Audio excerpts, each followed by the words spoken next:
दोस्तों नमस्कार, आदाब एंड वेलकम। मेरा नाम है आयुष चंद्रा और आप देख रहे हैं psychology daily. I am a psychologist and an OCD specialist. कुछ समय पहले मेरे पास एक सेलिब्रिटी आए जो कि बॉम्बे फिल्म इंडस्ट्री में काम करते हैं, यानी कि बॉलीवुड में काम करते हैं और अभी भी करंटली एक बहुत ही प्रचलित एक्टर है। अब जाहिर सी बात है, क्योंकि वो थेरेपी के लिए आए थे तो मैं उनका नाम नहीं ले पाऊंगा, और ऐसे कई सारे सेलिब्रिटीज और एथलीट्स को मैं ऑलरेडी ट्रीट कर चुका हूँ और करता भी हूँ। लेकिन आज मैं इनकी बात क्यों कर रहा हूँ आपके साथ, क्योंकि इन्होंने मुझे इजाज़त दी कि आयुष, मैं जिस सफ़र से गुजरा हूँ, मैं जिस परेशानी से गुजरा हूँ और आज जहाँ पहुँच गया हूँ कि मैं ठीक हो गया हूँ इतने सेशंस के बाद, तो मैं चाहता हूँ कि तुम इस स्टोरी को लोगों तक पहुँचाओ। क्योंकि अक्सर उनको लोग ये कहा करते थे कि अरे आप तो बड़े कामयाब एक्टर हैं, अरे आपके पास तो लाखों रुपए करोड़ों रुपए की दौलत शोहरत है, आप बड़े इंटेलिजेंट भी हैं, ज़िंदगी का बहुत तजुर्बा है आपको। क्योंकि वो अपने ज़िंदगी के समझ लीजिए मिडिल एज में थे, 50s के अराउंड उनकी एज है। तो लोग अक्सर उनको उनकी बातें सुन ही नहीं रहे थे, यानी कि लोग अक्सर उनको नकार दिया करते थे या मजाक में टाल दिया करते थे।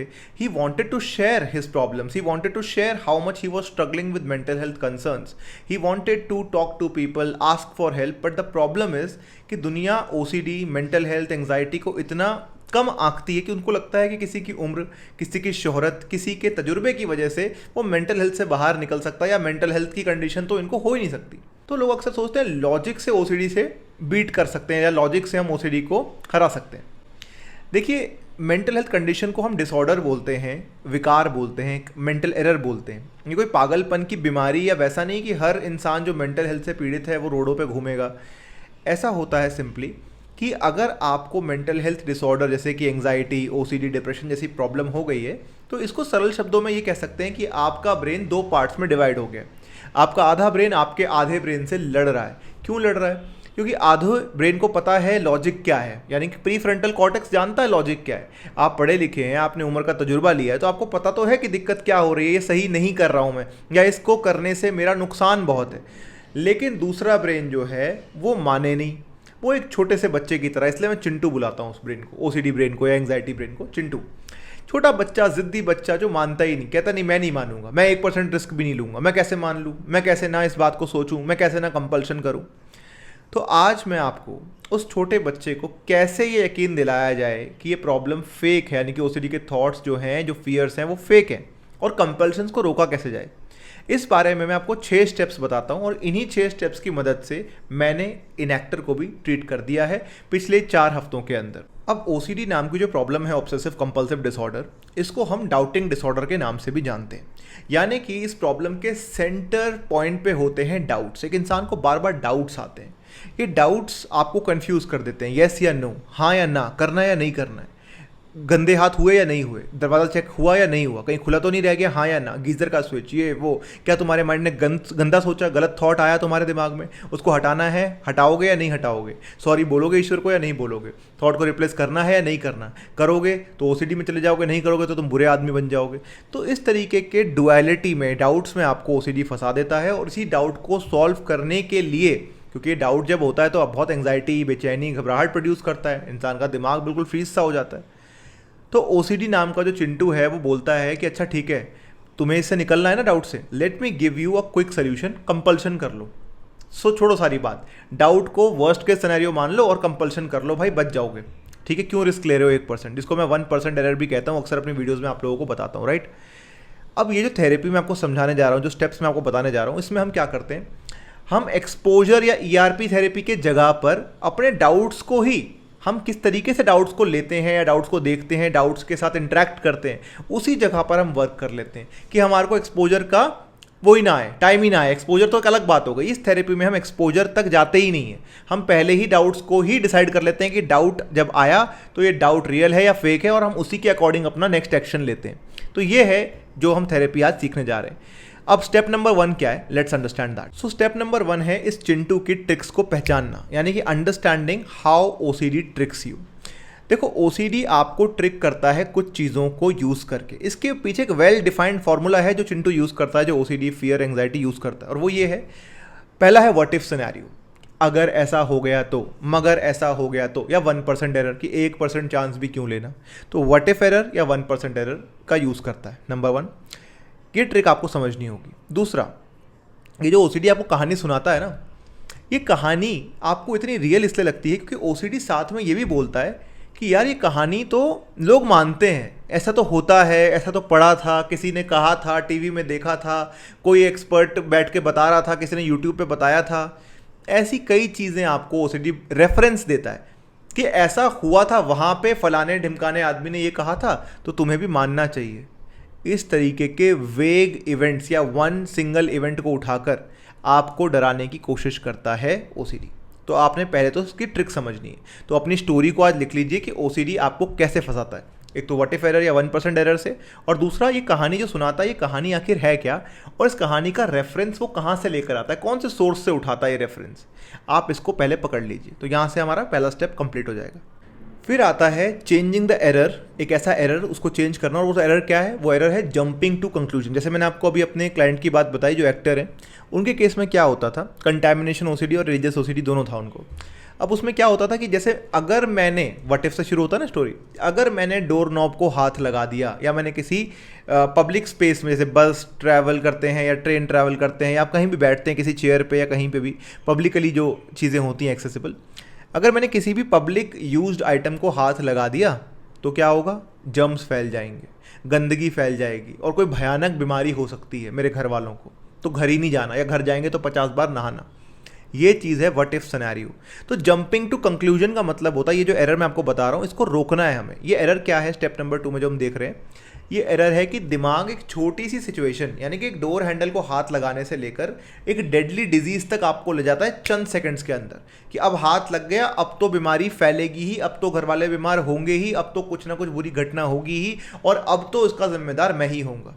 तो जंपिंग टू एक्सट्रीम कंक्लूजन, या इसको कैटास्ट्रोफाइजेशन भी कहते हैं, कि तिल का ताड़ बना देना, ठीक है, या राई का पहाड़ बना जिसको कहते हैं। तो that is what your mind forces you to think in that direction. With that error jumping to conclusions, extreme conclusion बनाएगा। तो उनके साथ भी ये था कि एक तो बीमारी फैल जाएगी, घर वालों को कुछ हो जाएगा, और दूसरा था कि अगर मेरे दिमाग में कोई नेगेटिव थॉट आ गया, अगर नेगेटिव थॉट आ गया भगवान को देखकर या मंदिर को देखकर, किसी भी टेम्पल या रिलीजियस प्लेस को देखकर, तो भगवान पाप दे देंगे, बाधा दे देंगे जिंदगी में। किसकी जिंदगी में? मेरे करियर में भी हो सकती है, हेल्थ में भी हो सकती है, फैमिली को भी किसी भी तरीके से कुछ बाधा हो जाए। क्यों? क्योंकि मेरे दिमाग में नेगेटिव थॉट आ गया था।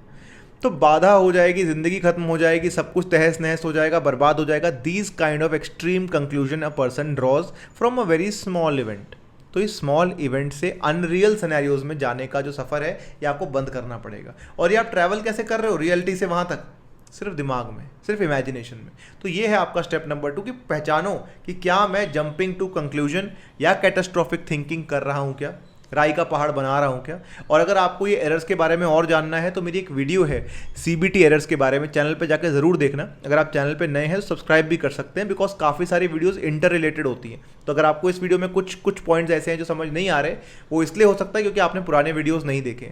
और जितने भी ओसीडी वॉरियर्स हैं, एंग्जाइटी वॉरियर्स हैं, डिप्रेशन है, ये चैनल आपके लिए वरदान साबित हो सकता है। ये मैं अपने दिल से बोल रहा हूँ। आई डू नॉट वांट कि आप मेरे सब्सक्राइबर बनो या ना बनो। सब्सक्राइब इसलिए करना होता है कि आपसे ये चैनल खो ना जाए। मैं तो अपना काम करता ही रहूँगा, और ये मेरा यूट्यूब कोई प्राइमरी सोर्स तो है नहीं। मैं एक साइकोलॉजिस्ट हूँ, गवर्नमेंट रजिस्टर्ड हूँ, गोल्ड मेडलिस्ट हूँ, अपनी फील्ड में बहुत तरक्की कर चुका हूँ और आगे भी अपना मिशन करता रहूँगा। और जो मिशन है वो ये है कि इंडिया और हमारे इंडियंस और जितने भी हमारे दुनिया में लोग सफ़र कर रहे हैं, जो कि 4 से 5% लोग हैं ओसीडी से सफ़र करते हैं अकेले, साइलेंस में बैठकर, कोई समझ भी नहीं पाता उनकी बात, उन लोगों को हेल्प करनी है। यूट्यूब सिर्फ मेरा एक माध्यम है, एक मिशन है मेरा कि मैं उन लोगों तक अपनी आवाज़ पहुंचा दूं जहाँ तक मैं नहीं जा पाता। So let's coming back to the topic. तो मैं बता रहा था कि ये एरर जो है इसको आप आइडेंटिफाई कर लीजिए। That is step number 2। Step number 3 में चलते हैं। स्टेप नंबर 3 है building the trust in reality. अब इस वर्ड को, सेंटेंस को स्टेप बाय स्टेप समझना मैं क्या बोल रहा हूँ। Building the trust in reality, reality के अंदर अपना विश्वास, अपने आप को कायम रखना। ठीक है, क्यों ये कहा जा रहा है, क्यों ये स्टेप बता रहा हूँ मैं आपको। जैसे ही ओसीडी के डाउट्स आते हैं ना, ओसीडी हम पर हावी ही तब हो सकता है जब वो हमें रियलिटी से डिटैच कर ले। इस रियलिटी से, करंट रियलिटी से, यानी कि सेंस ऑर्गन्स। रियलिटी क्या होती है, प्रेजेंट मोमेंट को क्या कहते हैं, क्या होती है प्रेजेंट मोमेंट। प्रेजेंट मोमेंट का मतलब है ये जो हमारी इंद्रियां काम कर रही है ना, हमारी आंख, नाक, कान, मुंह, ये जो इंद्रियां हैं, 5 सेंस ऑर्गन्स आपको पता होंगे, बचपन में पढ़े होंगे आपने। इन 5 सेंस ऑर्गन्स को कट कर दे कनेक्शन, एक इमेजिनरी लैंड में ले जाए, एक इमेजिनरी दुनिया, एक काल्पनिक दुनिया में ले जाए जो कि डाउट्स की एक दुनिया है, ठीक है, जिसको मैं कहता हूँ द लैंड ऑफ डाउट्स या द लैंड ऑफ इमेजिनेशन, वहाँ पर ले जाए आपको। वहाँ क्यों ले जाता है ये ओसीडी आपको? क्योंकि अगर वहाँ चले गए ना, इस रियलिटी को छोड़कर, रियलिटी इतनी ही है जो आप देख रहे हो, जहाँ बैठे हो आप, यही रियलिटी है आपकी, जो आपकी इंद्रियाँ इस टाइम परसीव कर पा रही हैं। इसके बियॉन्ड सब इमेजिनेशन है, कल्पना है ना, हमें क्या पता, हम उतना ही सेंस कर सकते हैं जितना हमारी इंद्रियां सेंस कर सकती हैं। लेकिन ओसीडी आपको कट कर देता कनेक्शन रियलिटी से और आपको इमेजिनेशन में ले जाता है। तो ये जो स्टेप है, यहाँ पे हमें अपने आप को रियलिटी में मजबूती से कदम जमा के रखना है। जैसे अंगद ने कदम जमाया था कहाँ? रावण के महल के अंदर। वैसे ही आपको अपना कदम जमा के रखना है। यहाँ पर कैसे रखेंगे? सिंपल सी 2-3 स्टेप्स बताता हूँ मैं आपको। नंबर 1, अपने आप को ग्राउंड कर लो। ग्राउंड मतलब कि भाई मैं इस मोमेंट में जो देख रहा हूँ, सुन रहा हूँ और जो मैं अपनी इंद्रियों से महसूस कर पा रहा हूँ, आँख, नाक, कान, मुंह, स्किन, टच, टेस्ट, स्मेल, जो इनसे इंफॉर्मेशन आ रही है ना, इसके अलावा मैं किसी चीज़ पे विश्वास नहीं करूँगा इस टाइम। ये चीज़ प्रैक्टिस करनी पड़ती है। जैसे कि एग्जाम्पल के तौर पे अगर मेरा माइंड कह रहा है मेरे हाथ गंदे हैं, जर्म्स लग गए हैं, तो मैं कहूँगा भाई जर्म्स लगने का इस मोमेंट में मेरी इंद्रियों के पास कोई सबूत है क्या? क्या मैं आंखों से देख पा रहा हूँ? क्या मैं नाक से सूंघ पा रहा हूँ? क्या मुझे आवाज़ आ रही है? क्या मैं हाथ पे कुछ महसूस कर पा रहा हूँ? स्किन भी तो एक सेंस होती है ना, कि टच, कुछ चिपचिपापन, कुछ भी अजीब सा महसूस कर पा रहा हूँ क्या मैं इस टाइम? अगर मेरी सेंस ऑर्गन से मुझे कोई डिसरप्टिंग सिग्नल नहीं आ रहा है, कोई भी अनइवन सिग्नल नहीं आ रहा, सब कुछ ठीक ठाक दिख रहा है, तो फिर मैं इसके बियॉन्ड जाने को रिफ्यूज़ करूंगा। मैं जाऊंगा ही नहीं। मेरा ब्रेन कहेगा लेकिन वहाँ हुआ तो था, लेकिन वो टच लगा तो था, महसूस हुआ तो था, हो तो जाएगा, हो तो सकता है। मैं रिफ्यूज़ करता हूँ कि चिंटू मैं नहीं जाऊंगा। ना पास्ट एग्जिस्ट करता है, ना मेरे लिए फ्यूचर एग्जिस्ट करता है। इस रियलिटी में अगर कुछ है, मैं यहीं तक सीमित करना चाहता हूँ अपने आप को। इसकी प्रैक्टिस आपको बार बार करनी पड़ेगी। सिर्फ तब नहीं जब ओसीडी आ रहा है, तब नहीं। उन्होंने भी, जो मेरे पेशेंट थे ना, और कई सारे पेशेंट्स, एक पेशेंट तो छोड़ दो, कई सारे पेशेंट्स क्या करते हैं, इसकी प्रैक्टिस तब करते हैं जब ओसीडी अटैक कर देता है। ना ना ना ना, वहीं गलती करते हो आप। ओसीडी अटैक करने से पहले ही आपको इसके लिए प्रैक्टिस करनी पड़ेगी, तब जाकर आप उस मोमेंट में अपने आप को बचा पाओगे। तो प्रेजेंट की सेंसेस में वापस आना। सेकेंड चीज़, कॉमन सेंस को फॉलो करना। अगर कभी कभी अपनी सेंसेस पे भरोसा ना हो तो हम ये यूज़ करते हैं कॉमन सेंस।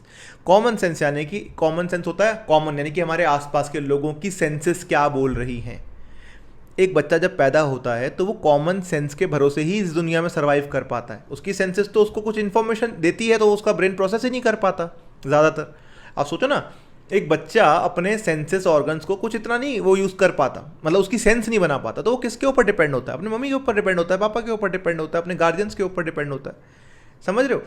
तो ऐसे ही कॉमन सेंस का यूज़, जब अपनी सेंसेस हमें फेल कर रही हैं या हमें धोखा दे रही हैं, अगर तो हम कॉमन सेंस पे भरोसा कर सकते हैं। यानी कि ऐसा दुनिया में कोई 1, 2 या 3 लोग तो होंगे ना जिन पे आप भरोसा करते होगे, जो आप कह सकते हो कि भाई ये लोग मेरा नुकसान तो नहीं चाहेंगे, मैं कुछ भी हो जाए नुकसान नहीं कर पाएंगे मेरा। उन लोगों की सेंसेस या उन लोगों की समझ, मैं लेमन टर्म में बोल रहा हूँ, उन लोगों की बुद्धि क्या बोल रही है उस सिचुएशन में, उसी को फॉलो करना है। या क्या करते हैं वो लोग उस सिचुएशन में, वही फॉलो करना है। जैसे एग्जांपल के तौर पर मैंने इनको बोला कि अगर आप यहाँ से आएंगे, क्या कहते हैं, बाहर से आएंगे पीयूष जी, तो क्या आपको लगता है कि आपके घर वाले, जैसे आप तो आकर 10 बार हाथ धोते हो, 2 बार नहाते हो, तो क्या आपके जो घर वाले हैं या आपके जो वाइफ हैं, आपके जो बच्चे हैं, क्या वो भी आकर ये करेंगे या करते हैं? नहीं सर, वो तो नहीं करते। यही आपका आंसर है कि जैसा वो फॉलो करते हैं वैसा ही आपको फॉलो करना है। उसके बियॉन्ड जाओगे तो आप ओसीडी के ट्रैप में फंस जाओगे। ओसीडी चाहता है बस एक मोमेंट के लिए अपनी सेंसेस छोड़कर ना डाउट लैंड में चले जाओ। आपको वहीं पे ही अपनी महारत हासिल करनी, वहीं पे एक्सपर्टीज बनानी है कि मैं उस डाउट लैंड में नहीं जाऊंगा, मैं तो रियलिटी ओरिएंटेड रहूंगा, या तो अपनी सेंसेस में या कॉमन सेंस में। फिर आता है चेंजिंग द ओसीडी स्टोरी। ये मैं अपने 5 वीक हिट ओसीडी प्रोटोकॉल में भी यूज़ करता हूँ। अब ये हिट प्रोटोकॉल क्या है, अगर इसको जानना है तो ट्रीटमेंट कमेंट कर दो। अगर आप ट्रीटमेंट लेना चाहते हो तो मैं अपने जो टीम का डिटेल्स हैं वो शेयर कर दूंगा।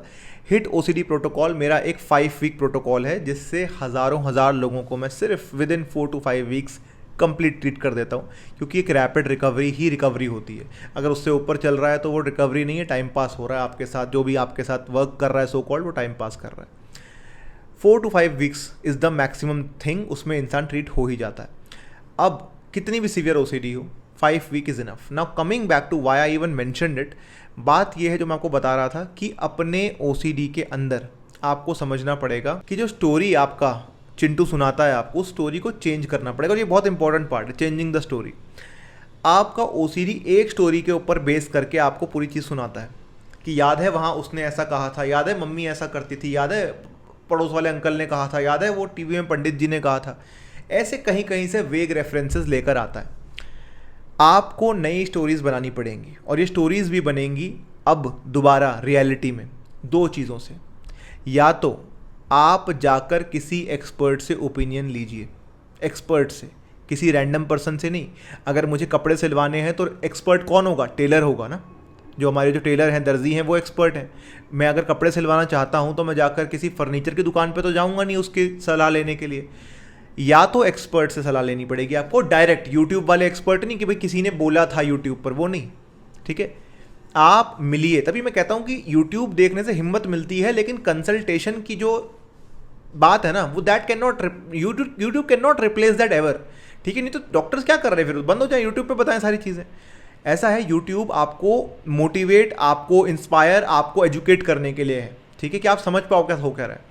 लेकिन ultimately you have to do two things. Change करना है ना स्टोरी को, दो लोगों से होगा। एक एक्सपर्ट से, एक्सपर्ट के पास जाओ, मेरे पास है, किसी भी साइकोलॉजिस्ट के पास जाओ, अपनी कहानी बताओ, अपना डर बताओ, और उससे सलाह लो जो उस फील्ड का महारथी है।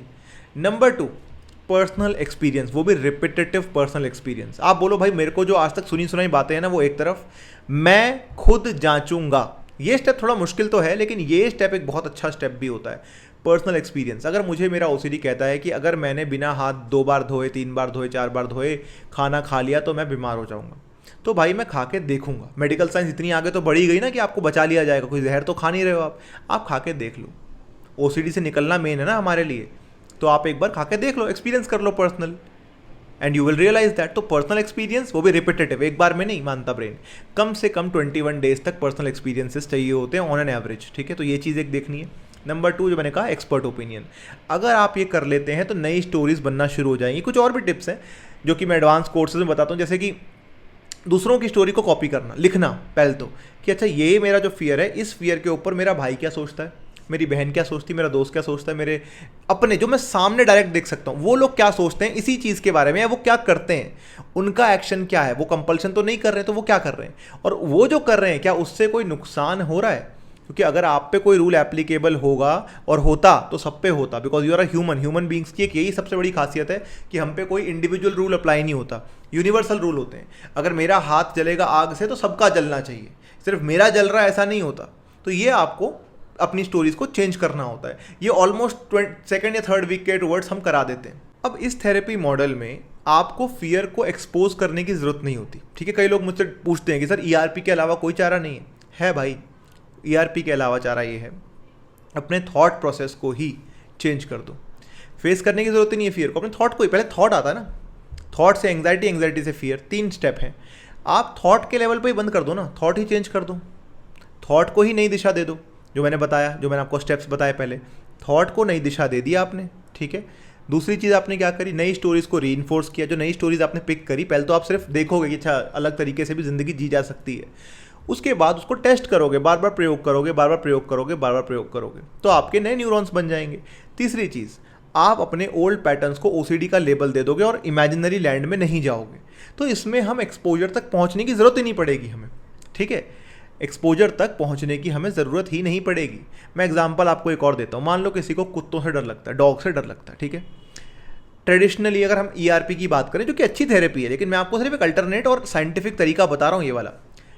ट्रेडिशनली क्या करवाते हैं, जो अच्छी थेरेपी भी है, मैं फिर बता रहा हूँ आपको, एक्सपोजर, कि आप कुत्ते के सामने जाओ, फेस करो कि क्या हो रहा है, ठीक है। ये तो होगा एक्सपोजर थेरेपी, कि धीरे धीरे आप डॉग के पास जाते रहो and you realize the fear will start going away, which will work. But there is another route, don't face the dog. ज़रूरत ही नहीं है आपको कुत्ते को फेस करने की। आप क्या करो, आप सिंपली थॉट जो अपना है कि कुत्ते के पास आने से लेट से रेबीज़ होता है, अगर आपका ये नेगेटिव ऑटोमेटिक फॉल्स थॉट है, ओसीडी थॉट है, आपको चेंज कैसे करना है। पहले तो व्हाट इफ में मत जाओ कि अगर ऐसा हुआ तो, अगर पे मत जाओ, वापस रियलिटी पे आ जाओ। इस मोमेंट में क्या मुझे कुछ भी ऐसा दिख रहा है कि कुत्ते ने मुझे काटा है, कोई जख्म दिख रहा है, नहीं दिख रहा, मैं सिर्फ अपनी सेंसेस पे ट्रस्ट करूंगा। नंबर 2, कॉमन सेंस, क्या मेरे आसपास के लोगों को रेबीज़ होता रहता है हर दिन? नहीं होता है। नंबर 3, क्या जिनको कुत्ते काट लेते हैं वो लोग क्या सर्वाइव नहीं करते हैं? बिल्कुल करते हैं। तो मैं थॉट लेवल पर ही नहीं मानता अब इस चीज़ को कि कुत्तों से रेबीज़ होता है। मैंने अपनी नॉलेज की स्ट्रीम ही बदल ली, ज़रूरत ही नहीं मुझे इसको देखने की। इसका एक छोटा एग्जाम्पल देता हूँ जो सबने किया हुआ है। हम स्कूल जाते थे, हम हिस्ट्री की क्लास लेते थे या जोग्राफी की क्लास लेते थे, कुछ भी चीज़ें, जैसे मान लो एक साइंस की क्लास में बताया कि भाई पानी जो है वो H2O से, ठीक है, वो H2O है, ठीक है। अब मैंने कभी हाइड्रोजन और ऑक्सीजन के मॉलिक्यूल को आंखों से नहीं देखा है, लेकिन मैंने अपनी नॉलेज बदल ली, तो मैं मानता हूँ H2O है। वो हवा है, मैं मानता हूँ कि हवा है, मैंने देखी नहीं है लेकिन मैं मानता हूँ। नॉलेज बदल लेने से आपका परसेप्शन चेंज हो जाता है, चाहे आप देखो भी ना उस चीज़ को, ठीक है। मान लीजिए कि किसी ने एग्जाम्पल कैसे, मैं आपको एक और एग्जाम्पल देना चाहता हूँ वैसे वर्ल्ड हिस्ट्री को लेकर। मान लीजिए कि कोई चीज़ है जो आपने कभी एक्सपीरियंस नहीं करी, ठीक है। जैसे मान लीजिए भगत सिंह एक बहुत बड़े लेजेंडरी फिगर हैं, फ्रीडम फाइटर है इंडिया से। तो हमने भगत सिंह को नहीं देखा, तो हमें डायरेक्ट उनका नहीं पता, हमने एक्सपोज नहीं हुए हम उनसे, या उनके समय में हम जिंदा नहीं थे, लेकिन हमने अपनी नॉलेज जो पढ़ी है उससे हम बोलते हैं कि भाई एक्सपोजर की ज़रूरत ही नहीं है, मेरे को भगत सिंह जी से मिलने की ज़रूरत ही नहीं है, because I believe, because my stories about Bhagat Singh ji has changed, I know who he is. मुझे कोई भड़काएगा भी तो मैं नहीं मानूंगा, because I know my stories are different, what I know about Bhagat Singh is very different. तो that is how the power of knowledge is, कि एक्सपोजर ना भी हो तो भी आप अपना थॉट प्रोसेस बदलने से अपनी चीज़ें बदल लेते हैं। That is it, simple, right. तो नाउ लेट्स गो फॉरवर्ड। फिर आता है last step which is very important again, taking control back from OCD। अब हम OCD को हर रोज़ नकारेंगे अपनी रियलिटी सेंसिंग करके, अपने प्रेजेंट में रहकर, और अपने वैल्यूज़ की तरफ बढ़कर टाइम जो है वो कम से कम देकर। इससे हमारे कंपल्शंस करने के लिए जब समय ही नहीं रहेगा और जीवन बढ़ता जाएगा, तो मेरा OCD अपने आप ही लूज होता जाएगा। The OCD will have no space in my brain to live. Understand that, it's very simple to understand if you pay a little attention. थोड़ा सा अगर दिमाग लगाओगे समझ जाओगे। एग्जाम्पल के तौर पे मान लो ब्रेन एक मशीन, एक फ़ोन है, उसके अंदर मेमोरी है, कुछ 100 GB की मेमोरी है। अब मैंने अभी तो मैं घर पे बैठा हूँ, OCD वाला पेशेंट ज़्यादातर घर पे बैठा रहता है, ना अपना दोस्तों के पास जा रहा है, ना जॉब कर रहा है, ना कुछ कर रहा है, ना बाहर, ना शॉपिंग, ना कुछ। उसने पूरी 100 के 100 जो GB है मेमोरी पूरी OCD को डेडिकेट कर दी, कंपल्शन को डेडिकेट कर दी। तो कंपल्शन हो रहे हैं, लेकिन अगर उसी इंसान के पास दिन भर में एक शेड्यूल हो, एक पर्पज़ हो, एक गोल हो, चाहे वो गोल उसको पैसे वैसे कमा रहा है कोई बात नहीं, वो कुछ भी कर रहा हो, दोस्तों से मिल रहा है, गाने सुन रहा है, पार्क जा रहा है, कुछ भी कर रहा है, तो मैंने उस मेमोरी को ऑक्यूपाई कर दिया। अब मान लो कि 100 GB में से मैंने 80 GB ऑक्यूपाइड कर दिया दिन का टाइम, कुछ भी कर रहा हूँ मैं, लेकिन कंपल्शन नहीं कर रहा, 80% मैंने ऑक्यूपाई कर दिया। तो भाई कंपल्शन के लिए टाइम ही कहाँ है, ब्रेन के पास स्पेस ही कहाँ है कि वो कंपल्शन कर पाएगा। जैसे एग्जाम्पल के तौर पे हम लोग रोज़ खाना खाते हैं, राइट, हमें आदत है खाना खाने की। मान लो 8 बजे, 9 बजे, 10 बजे आप डिनर करते हो, तो आप रोज़ उस टाइम आपको भूख लगती है, लेकिन आप सोचो इतना थक जाओ कि कई बार आके आपको भाई मैं नहीं खा रहा, मैं बहुत थक गया, मैं सो रहा हूँ, तो आप सो गए। आपके जीवन में खाना खाने का स्पेस भी नहीं और मन भी इतना नहीं कर रहा आपको। ऐसे ही अगर आप अपने वैल्यूज़ की तरफ बढ़ोगे, पढ़ाई, जॉब, दोस्त, फैमिली, हेल्थ, ये सब चीज़ें, आपके OCD को पनपने के लिए, ग्रो करने के लिए स्पेस बचेगा ही नहीं, and that is how it's going to go away. कहते हैं ना न्यूरॉन्स का, न्यूरोलॉजी क्या कहती है, वो कहती है कि न्यूरॉन्स के पास जितना कम यूज़ करोगे आप उन न्यूरॉन्स को, उतना वो डेड हो जाएंगे। OCD के न्यूरॉन्स डेड हो जाएंगे जितना आप उसको यूटिलाइज कम करोगे। सिंपल फॉर्मूला है। So if you understand that it is very easy to get over OCD, believe that there is a way to recover, completely going back to the original self, and that is psychology. Psychology is the only science that can bring a person out of negative automatic thoughts, any negative behavior. हमें इससे ही बाहर निकल सकते हैं और कोई तरीका नहीं है। दवाइयों से ख्यालात नहीं बदले जाते, दवाइयों से आपके एक्शंस नहीं बदले जाते। एक्शंस और ख्यालात बदलते हैं सोच बदलने से, और सोच बदलने की जो ट्रीटमेंट है वो है साइकोलॉजी, साइकोथेरेपी। तो मिलता हूँ अगली बार आपको ऐसे ही और वीडियोस के साथ। अगर आपके और क्वेश्चंस हैं नीचे कमेंट सेक्शन में लिखिए। If you want to take treatment, write treatment in the comment section. कुछ नहीं करना ना, तो किसी एक OCD वॉरियर के लिए एक अच्छा मैसेज छोड़ जाओ, बहुत है आपके लिए, बहुत दुआएं मिलेंगी, क्योंकि OCD पेशेंट्स को समझने वाले लोग नहीं है दुनिया में, बहुत ही कम लोग। या तो मेरे जैसे लोग जिन्होंने खुद झेला है OCD, वो समझ सकते हैं कि कितना जेल जैसा होता है, या जिसने एक्सटेंसिवली ट्रीट करा हो, बहुत उसका काम ही यही हो, स्पेशलिटी हो उसकी कि OCD ही ट्रीट करता है, तो वो इंसान समझ सकता है। Otherwise it's very difficult. किताबों से OCD समझा नहीं जाता, मैं नहीं मानता, साइकोलॉजिस्ट होकर भी नहीं मानता मैं कि किताबों से OCD समझा जा सकता है। तो आई होप कि मेरा मैसेज आप तक पहुंच गया है। टेक केयर अपने जीवन को अच्छे से जिए, अपने नॉलेज को गेन करें, ओसीडी को बीट करें। मिलता हूँ अगली बार। Keep beating your fears like a pro.